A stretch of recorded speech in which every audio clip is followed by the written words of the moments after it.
नमस्कार। आप सभी का ज्योतिष गुरु काशी वाले पर स्वागत है। मैं आशुतोष पांडे आप सबका स्वागत करता हूं। आज मुझे एक सज्जन का कॉल आया और उन्होंने कहा कि मैं अपने पुत्र की कुंडली किसी ज्योतिषी जी के यहाँ दिखाने गया था। तो वहाँ उन्होंने बताया कि आपके बच्चे की उम्र बहुत कम है, उसका अनिष्ट होने वाला है। 12 वर्ष की अवस्था ही है इसके जीवन काल में, 12 वर्ष के बाद इसका जीवन काल समाप्त हो जाएगा। यह सुनकर मुझे बड़ा आश्चर्य हुआ कि ऐसे कैसे किसी ने यह चीज़ें बोल दी। और ऐसे बोल देना, हमें तो ऐसे शब्दों से बोलने से बचना ही चाहिए, भले ही अरिष्ट हो, लेकिन उसके कहने का तारतम्य या उसकी चीज़ों को लेकर के कि जीवन काल समाप्त हो जाएगा, जीवन काल नहीं रहेगा। हर माता पिता जो भी दिखाने जाएंगे अपने बच्चे की कुंडली, अगर ऐसे शब्द सुनेंगे तो वो उन्हें कहीं ना कहीं अंदर ही अंदर बहुत दुख होगा कि अरे ऐसी चीज़ें हैं। तो मैंने उनके बच्चे का डेट ऑफ बर्थ टाइम मांगा।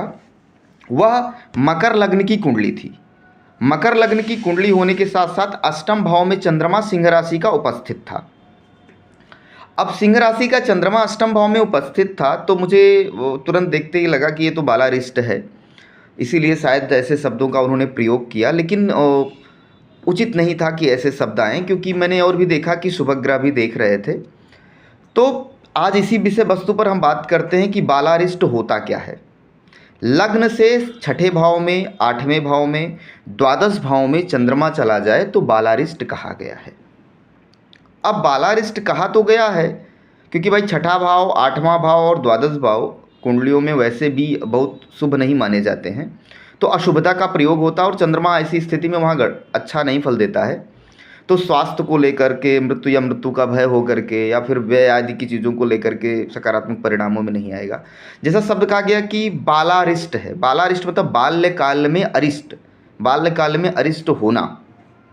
तो यह जब कहा गया कि बाल्यकाल में अरिष्ट होना, तो बालकाल में अरिष्ट होने का मतलब यही हुआ कि बाल्यावस्था में सकारात्मक नहीं होगा, स्वास्थ्य अच्छा नहीं होगा, मृत्यु तुल्य कष्ट या बाकी और चीज़ें आएंगी।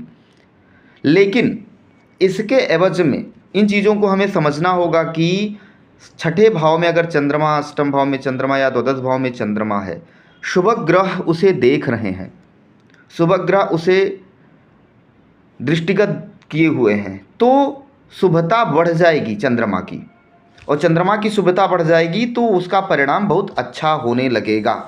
तो यह चीज़ों में नगण्यता आने लगेगी कि अरिष्ट चीज़ें कम होने लगेंगी। अगर शुभकर्तरी योग में है, शुभकर्तरी क्या हुआ कि अगर मान लीजिए छठे भाव में चंद्रमा है, पंचम भाव में या सप्तम भाव में शुभ ग्रह आ जाएं तो शुभकर्तरी हो गया, शुभकर्तों में चीज़ें आ जाएंगी, तो वो सकारात्मक परिणामों